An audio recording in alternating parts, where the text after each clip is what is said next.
Most brokers are just one decision away from doubling their case size. They'll just probably never end up making that decision. That decision is not a marketing decision. It's not a software decision. It's more of a decision about who you're actually for. So I'm Dan Reddish, and over the next 15 minutes, I'm going to show you that decision and the system that follows it and what this thing actually costs. And it's all going to be in that order, so you can stop watching whenever you've got what you came for. Here's what I see pretty much every week is experienced brokers who properly qualified, they're good with clients, they're really good at advice, and so they know their stuff. But they're completely invisible to the people that should actually be their best clients. So they're usually stuck in one of these three places. The first one is referral dependency, which could look like a good month being 3 introductions that land, and the pipeline's looking really healthy. Life is fine. And then on the flip side, when there's a quiet month, nothing. And you're refreshing your inbox, wondering where the next client is going to come from. Here's the part that nobody really thinks about, the fact that you can't control it. You can't ask your best clients to refer you more without it feeling weird. And you can't make an introducer think of you on a Tuesday, so you end up waiting. And that ends up being the strategy, waiting. The second is bought leads, where you pay for the inquiry, and so do 4 other brokers. And it becomes more of a race to ring the lead first. So you're competing on speed of dial rather than quality of your actual advice. And usually the case is not really worth that much anyway in the end. So it just ends up being a waste of not only money, but a waste of time as well, which is arguably more important than the waste of money. The third is, and I see this quite a lot, is like paid ad campaigns. I've spoken to multiple brokers who've spent thousands a month on like Meta ads, for example, with no real strategy behind it, no funnel behind it. It's just like lead forms, and it results in high quantity of leads, but low quality.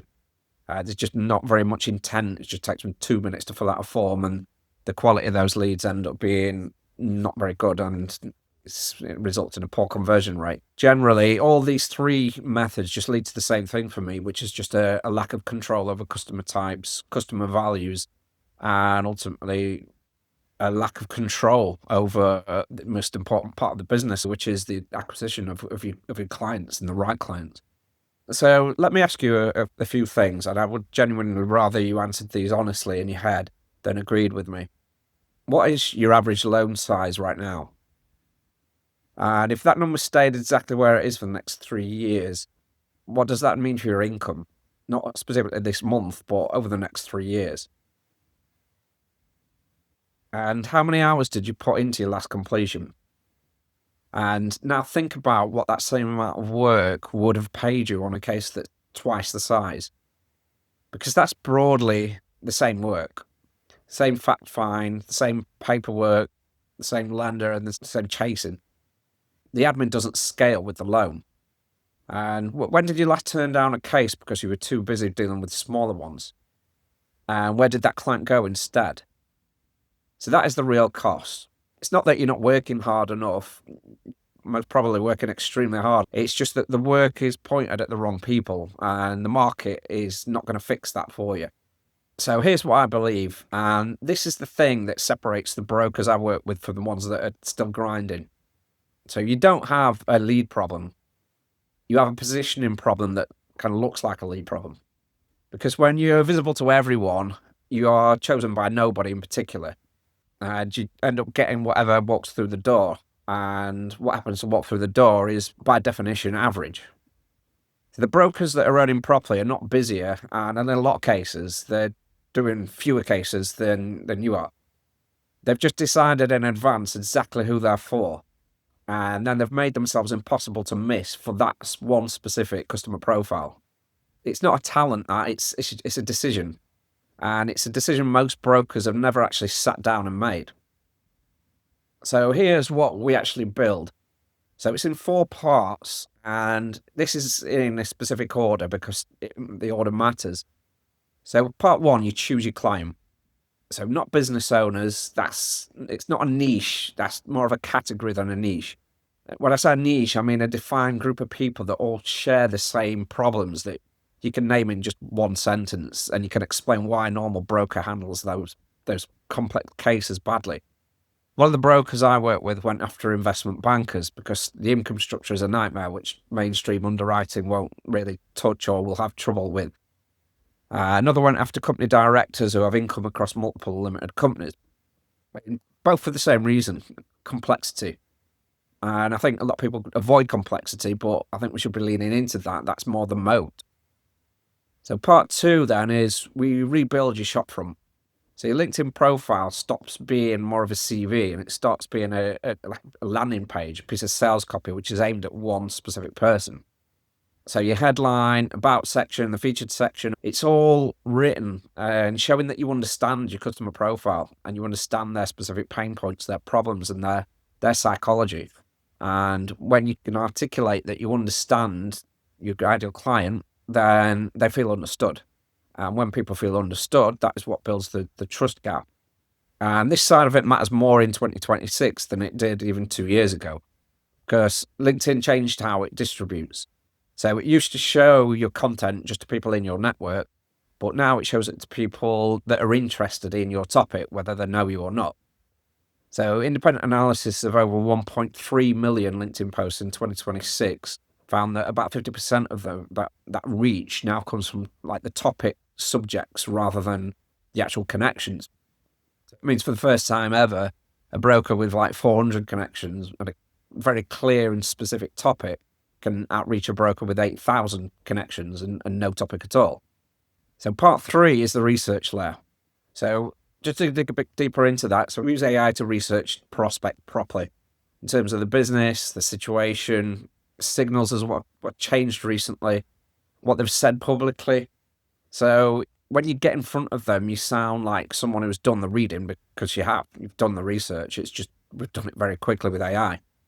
So this means we're not using automated spam. It's quite the opposite of that because the AI makes personalization possible where to do that manually, it's just not possible to do that manually on scale. So part 4 then, this is the sequence. So we call this a link method. So it's 4 touches, 4 outreach touches, spaced deliberately, but over a couple of weeks rather than a few hours. And the rule that surprises a lot of people about this is that you don't pitch in this outreach. Not in the connection request, not even in the follow-up, not anywhere before a conversation happens.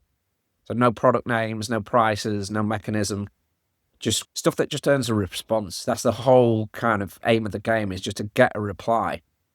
Because the moment you pitch in a DM, you've told them that you're selling. And the whole point of this is that you're not selling. You're just becoming the obvious choice in an important, well, it's probably one of the biggest financial decisions they're ever going to make. So it's a very important decision. So you want to position yourself as the expert and somebody that is going to be able to guide them through that process in an effective way, where they might have struggled with that in the past by just going to general advisors.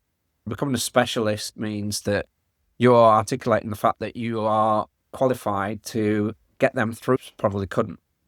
So that is the system. So choose, position, research, sequence. It's not complicated, it's just really specific. And it has to be built rather than read about. So let me just show you what that has looked like in the past. So Amanda Perry, she's from London and she focuses on the investment banking niche that I mentioned. So she started doing this probably 2.5 years ago. Year 1, £8.7 million of completed business. That's not inquiries, that's completed prop fees received. Year 2, 15 million. So she's 3 months into year 3 now, and that total stands at around 30 million. So just look at the shape of that. 8.7, then 15. It didn't peak and settle. It went up and it kept going up. That's compounding. So that tells you that it's a system rather than just a good run. And it's just kept compounding as referrals come in. Referrals are great, but the right referrals are even better. The trust is there with referrals, but when they're coming from your ideal client, more of them, that's where the compounding effect comes from, being a specialist and creating a specialist service. That's where the value is. And there's a lot of upsides to that. It makes your life a hell of a lot easier because you're dealing with the same situation pretty much every time. And the upshot of that is that you're more efficient because you know where to go to get them what they need. And the upshot of that is that you're providing a better service. And the upshot of that is that you're getting more referrals, but the right referrals from the right people that you want the referrals from. Because I think referrals can be one of two ways. They can either keep you stuck if they're coming from the wrong sources, or they can really compound your revenue and get you to where you need to be a hell of a lot quicker if they're coming from the right sources. So in Amanda's situation, her average loan size is £750,000. The UK average mortgage taken out in the first quarter of this year was just over £200,000. So she's writing cases 3.5 times that size for broadly the same amount of work. The total tool costs are about £150 per month in terms of the software fees. And in her words, not mine, she said, "I simply could not have done it without you. I honestly can't thank you enough for changing my life." So the income has increased year on year, which is fantastic. But actually, despite the efforts of the market at times, I have a bit more time. I would say a bit more relaxed about where my business is coming from. I'm getting now a lot of repeat business. I'm getting a lot of referrals from those clients that I, wrote mortgages for 2-3 years ago. They're referring me to their colleagues, and that's all organic growth. Yep. Which means I don't feel quite as, stressed about where the next piece of business is coming from. Yeah. So that's been the main differences. It's just, like I say, numbers are all good, but it's how you feel, isn't it, in life? So another example of one of my clients that I work with at the moment, David Winchurch. So he was in the founding cohort of this sprint. And from one LinkedIn post and rewritten profile, he received a £700,000 mortgage inquiry. And that was just literally from the first part of the process before we actually switched on the full system. That was just going through the first part, which, as I mentioned there, is defining the ideal client, doing the market analysis, and then rebuilding his profile and posting some content that is hyper-specific around the psychology of his market. So this was just off a single piece of content that he posted, and he got an inquiry from that. So that is an inquiry, not completed business. I'm telling you that because the difference matters, because rightly so, you wouldn't trust me if I blurred those lines.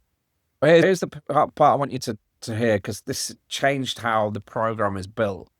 So that inquiry that I mentioned there from David, it landed in week 6. So the original sprint was for 4 weeks, which was 4 calls.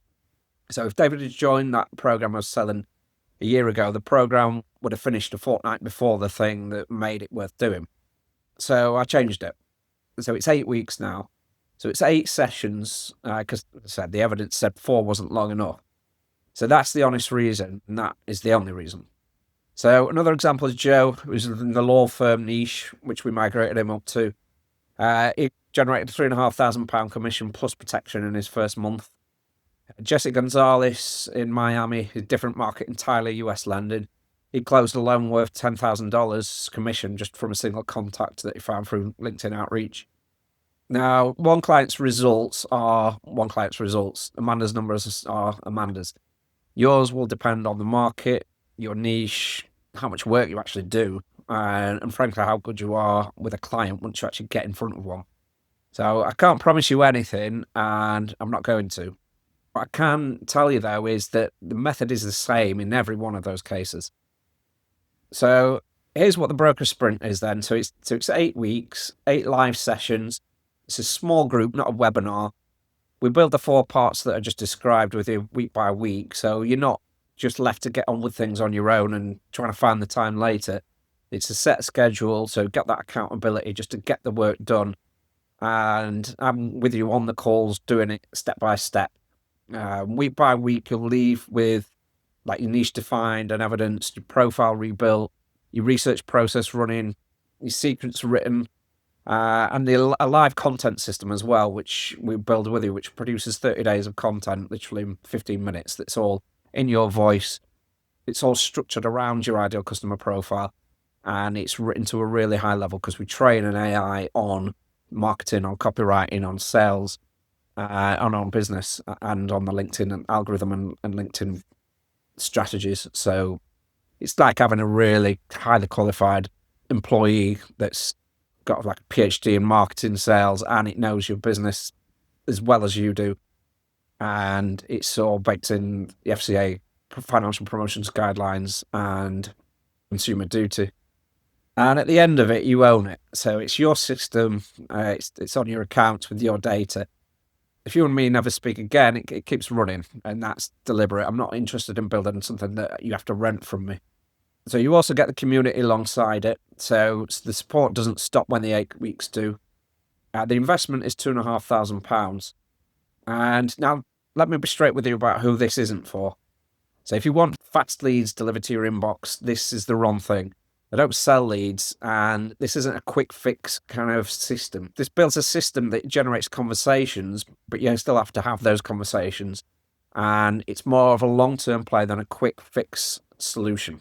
So it's also not for you if you can't give it a couple of hours a week over those 8 weeks. If that's you, don't bother joining because you won't get value from it, and I'd rather not take your money. And if you're not willing to pick a niche and say no to people outside of a niche, this won't work either, because this part one of that process is the foundation of everything, and everything that we do after that feeds from that. Okay, but if you've been doing this for a while and you're good at the advice side, but you're sick of the case sizes that are landed on your desk, this is built for exactly that. So 3 things that people ask me a lot then, so we'll deal with these now. So I've tried LinkedIn and it didn't work. That's almost certainly true. Most brokers post about interest rates to an audience of other brokers and then conclude that the platform is broken, but it's not that the platform is broken, it's just that the targeting was. So I'm not technical is a big one. Neither was Amanda when she started. So it's just the tools take an afternoon. It's the thinking that takes longer, and I'm here to guide you through every step of the process. And I've worked this through countless firms and advisors, and there's also a community of people that have also done it as well. I don't have time is another one. So I understand that, and that's a real one. Flipping it on its side for a minute, it's about how many hours you're currently putting into cases that pay you a fraction of what a properly chosen client would do. So it's not really the time that's the problem. It's where it's pointed, which is more the problem. So here's what happens next then. So underneath this video, there's a short application. So it'll take a couple of minutes. If it looks like a good fit, then we'll have a short call. It's not a pitch call. It's a call where I ask you a few questions, get to know you and get to know your business better, just to make sure it is right and it's a good fit. Sometimes it isn't, and if it isn't, I will tell you. So the cohort dates and how many seats are left on this page. So when a cohort fills, it fills, and the next one is the next one. So you already know the number, £2,500. So there's nothing waiting for you on the call other than a conversation about whether it's worth it. And the brokers who will be doing the best cases in this market in the next 2 years are making this decision now, while everybody else is still complaining about referrals drying up. So the application is below. It takes 2 minutes, and I'll read over one.